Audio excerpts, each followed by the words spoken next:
there, viewers, subscribers, and newcomers. Welcome back. And by back, I mean back to Pallet Town, back to where we first started.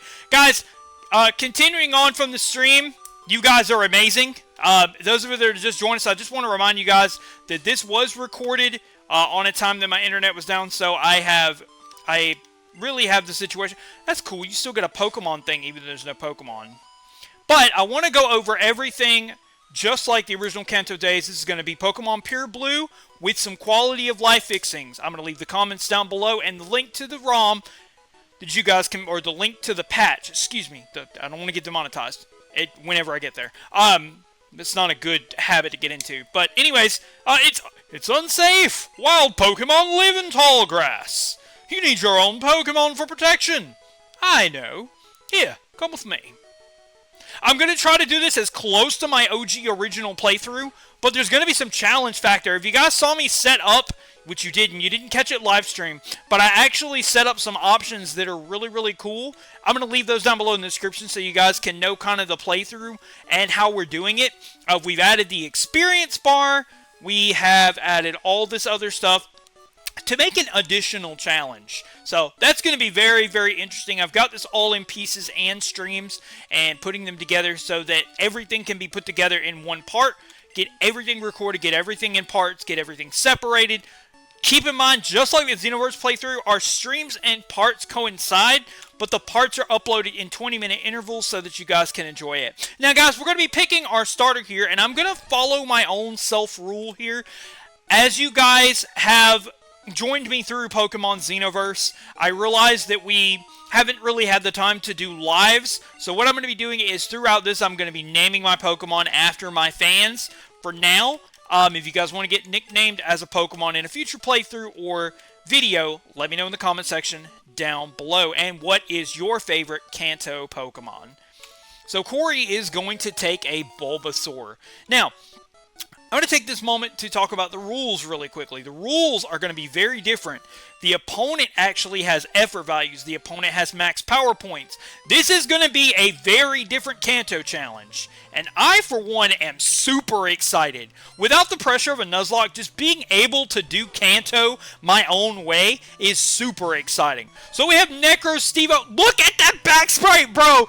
His tail is just like a ghost. I want to make sure we don't have any type changes. We do not. Very good.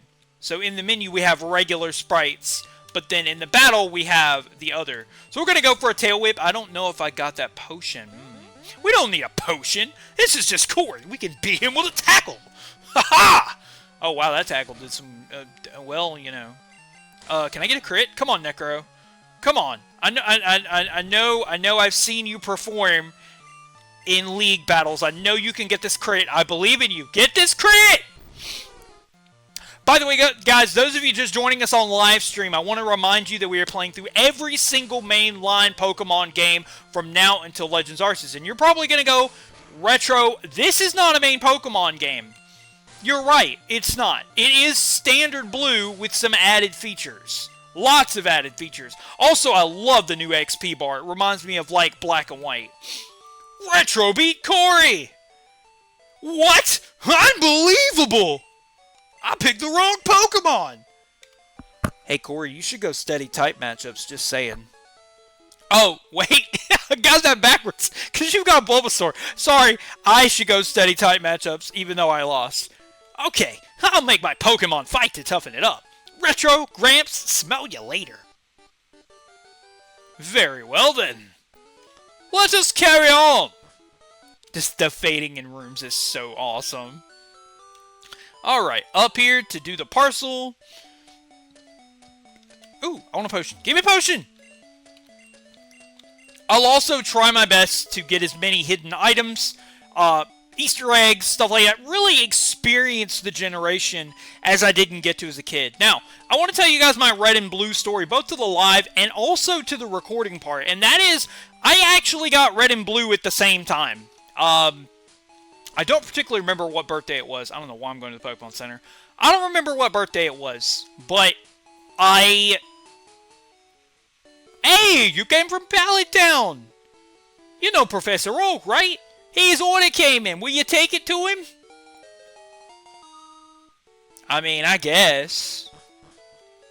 Some things I don't know about Pokemon Blue and Red. Well, let me get back to my story. Sorry, I got sidetracked. So my original story is I got the games at the same time, and I had a friend.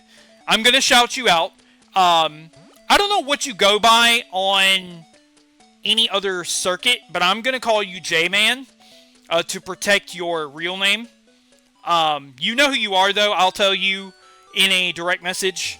Anyway, J-Man and I both got the games at the same time, pretty much. And we were the two that would play with rare candies and link cables and stuff like that. And then I had an old friend, Gary. No consequence to Gary Oak, by the way. We no longer talk, even as of current, but in the last probably 10 years. But hey, that's okay. We digress. We got to become Pokemon friends. So Jay, Gary, and myself, we all got to become Pokemon friends. We battled on Pokemon Stadium. We rare candied and battled on Pokemon Red and Blue. Really, really cool stuff. So I'm missing a bunch of dialogue. I apologize. I'm very into my story. Guys, story and voicing have become very important to me with these playthroughs. As if you noticed with the Pokemon Xenoverse thing, I put a lot of heart and a lot of effort and a lot of soul into that playthrough. And I've got some really cool stuff to share with you on Xenoverse coming soon. That being said, we are going to go ahead and continue our adventure. We have returned to the parcel, and we are now heading to Viridian Forest. Now, one thing I don't know about Pure Blue Plus is I didn't get yellow till later, but I remember two things about Viridian Forest. I remember the original playthrough of going through Viridian Forest and finding a Pikachu, which we will obviously be doing because, you know, memories. We're going to go ahead and buy 15 Pokeballs. I have never ever cared for anything but Pokeballs. I don't really need anything. I'm going to grab one antidote just for Weedles, but that's pretty much it. We're going to go over here first, and we'll try to do this in a bit different way, too. I kind of want to do more of a catch-em-all as well. Corey, you've really inspired me to jump back into this game and really explore my original roots of Kanto with quality of life changes. I'm a big fan of quality of life stuff, and I'm sure you guys are, too. As you saw in one of my Emerald battles, I upgraded the graphics, and that was just a really cool thing. Also, that new slimmer HP bar just looks really good to me. Anyway, so I don't have a whole lot of people currently to nickname Pokemon after, so if you're just joining us, if you're interested in being nicknamed as a Pokemon, leave it in the comments section down below on either video or live stream. It does not matter to me.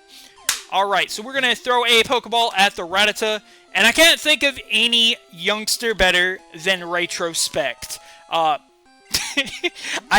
think of it as youngster Joey, and then Retro, like I was thinking. Oh, this has the... Oh, that's cool! New base stats and everything. That's really cool. So, I'm going to call you Retrospect, if it'll fit. It probably won't. Oh my god, it fits. That's crazy. Bro, that's crazy! Retrospect. Respect the Rattata. Also, we want to try to catch a Pidgey here. Guys, I'm going to cut out as much training and stuff as I can, and wild encounters. I won't do perfect at it, but I will try.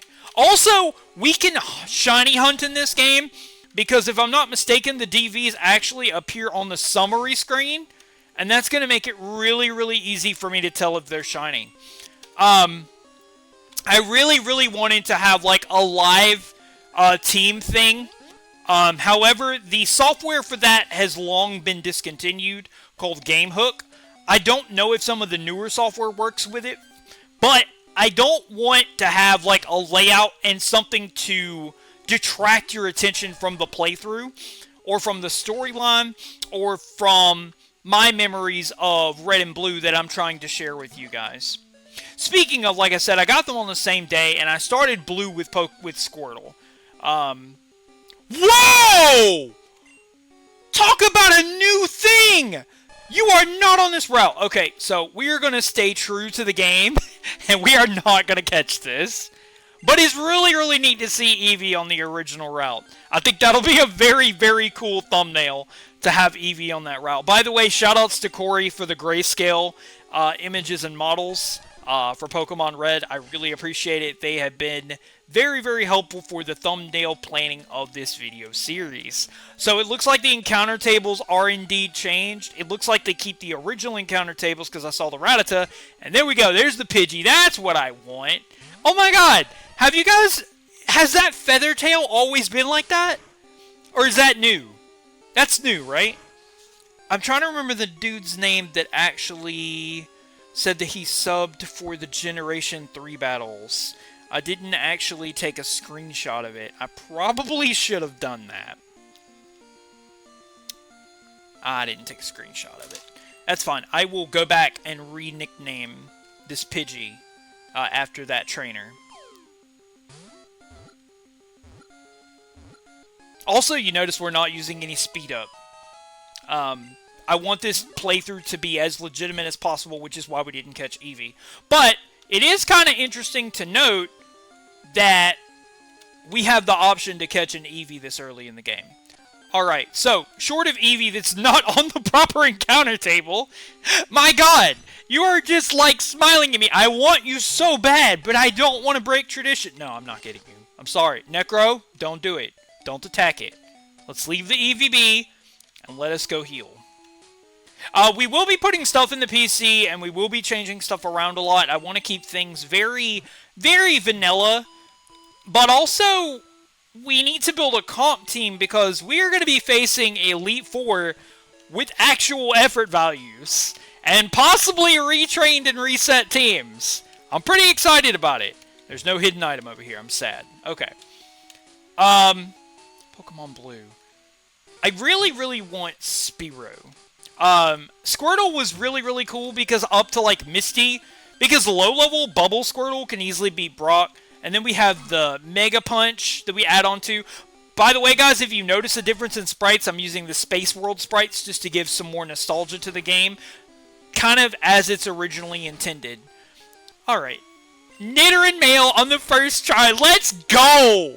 Now, I don't know if the encounter table has been changed to add Mankey, but we are most definitely going to be adding this. Also, in the playthrough part, in the actual playthrough, I might speed up some of the catches. Let me know in the comment section if that's something you would like to see. Stiffens its ears to sense danger. The larger its horns, the more powerful its secreted venom. You know what's actually interesting, too, is going through these playthroughs now, I have never actually read a lot of Pokedex entries. And it's just kind of interesting having the lore of the Pokemon. By the way, shoutouts to you, Corey. I know you like Nidoqueen a lot. That is a shiny particularly that I wish was a lot better. Believe me, I love Nidoqueen, like, as a whole. But its shiny is just... it could use some work, for sure. And that's fine. My phone got unplugged. That's fine. I'm good with it. Alrighty, so we are going to catch this Nidoran female, hopefully. Hopefully we're not too low of HP. Guys, I apologize if I'm missing some names. I will go back later on and talk about them in the next episodes, what I rename and change, and stuff like that. So don't worry, we'll get that taken care of. Also, this game introduces some type changes, which we will not be using in a standard playthrough. We might use it later on, though, depending on how hard some of the matches get and some of the other surprises that I have in store for you guys. But that's going to be really, really important later. And I think we could rename pretty early, and if not, we'll definitely rename once we get to Lavender Town. Alright, so we are going to head into Viridian Forest, and I think this will do it for the first episode. Those of you watching the stream, as always, will continue, but those of you watching will have to wait for the next episode. Guys, let me know what you think about this nostalgic red, blue, and yellow playthrough. Tell me how close Kanto was to you. What did it mean to you? What are some of your favorite memories of Kanto? Let me know in the comment section down below. Make sure you rate, comment, subscribe, and like this video, and hit the bell so you don't miss out on any uploads. That being said, we're going to change around the party a little bit, and then once we change around the party, we're going to actually continue into Viridian Forest. I'm way ahead of myself because we actually are going to go start Viridian Forest. The Eternally Green Paradise. There is like so much stuff I've missed through these games. It's actually quite saddening. HP up! I know that's not there in the base game. That's crazy. That's got to be a potion. Alrighty. Route 2, Viridian City to Pewter City. Which we only need 1 level. Ooh, I wonder if there's a potion here. Nope, we got 2 potions, so we're good. And 1 antidote, then we'll get 1 in the forest, so we'll be good on Weedle. Also, I know a lot of players raised a Butterfree to deal with Brock because the confusion was special damage. Speaking of, we need to catch this Caterpie. I know it's so... Oh, that back sprite is beautiful! Hello? Oh, this is going to be so good. This is going to be such a good upgrade to red, blue, and yellow. Speaking of which, guys, I want to know what you guys think about future tournament games. As long as they're not too crazy, I want to bring them to you in the actual content they come from, the actual game they come from, in the highest quality. Because that's really what I want to bring to you guys. Some guys like the OG black and white. Some guys like the regular OG colors. There's a lot of really good fans out here. Its short feet are tipped with suction pads that enable it to tirelessly climb slopes of... I've never noticed that it had pads on its feet. That's crazy. So, since we're playing Pokemon Blue, the encounter table will change, meaning Caterpie will be a lot more oftenly seen than Weedle. Yes! Early route Spearow! Yes! Oh my god. It brings back Kenya, I swear. Oh man. Oh no, we got pecked! That did a lot of damage, holy crap! Necro, you gotta save us here, man. You gotta save us. I think we're gonna catch this Spearow and then go heal. I think we're gonna leave Viridian Forest to the second episode for sure. Do do do do do do do do do do do. Pokeball, go! Let's go! Speaking of which, we're going to call this Kenya. You guys obviously know the reference if you played Generation 2. This is Kenya the Spearow. Normal flying. Yes, I do. Kenya the Spearow. And we will definitely use that over Pidgey. I love Pidgey. I do. But Kenya is way stronger, way faster, higher crit rate. Yeah, it's just better overall. Gets Drill Peck at an early level. Still can get Fly. We're good with it. Although, I will say, Spearow is not normally obtainable until Cerulean City, so to keep this playthrough vanilla, we're going to put it in the box until then. Actually, I think Yellow has Spearow early. I'll have to look that up before the next part. If Yellow has Spearow early, I might consider it. Because, believe me, I love Spearow. It's a great Pokemon. Caterpie, we will keep you. Try to evolve things. So it's kind of a completionist playthrough, but also a very casual. Well, I would really call it casual. It's geared more toward the RPG and competitive, but also it's going to give me more time to be able to, well, talk through things and learn how to do slower paced commentary. Because that's always been an issue for me. It's always been really difficult for me. I do want to talk just a bit before we go on this part. I really had no idea what Pokemon game to play through next. A part of me wanted to play through another fan game, but then I was like, you know, I really need to appeal to the original fans too. So I decided to play Pokemon Pure Blue, which has all these different new mechanics. Alright, so actually, yeah, I didn't get to read Spearow's thing, so we're going to do that. I don't think I read Nidoran Females either. Eats bugs in grassy areas. It has to flap its short wings at high speed to stay airborne. I did not know that. I thought it could easily stay airborne. Although small, its venomous barbs render this Pokemon dangerous. The female has smaller horns. Kind of backwards from the animal kingdom. The smaller the animal, the rougher, more venomous the bite. So, that's kind of interesting. I'm very curious if they kept the encounter tables the same. I ran out of Pokeballs to catch Pokemon with. You should carry extras. Huh, I should see if I got some. And while I check if I got some, I'll see you guys on the next part. Ah, I got none. Antidote. I'm pretty stocked and pretty ready to go. Thank you guys so much for watching. Shoutouts to Kanto. Shoutouts to Return Omegas. And I'll see you guys in the next part. Until next time, power on, power off. See you on stream for the next part. And the rest of you, I'll see you in the next video. Take care.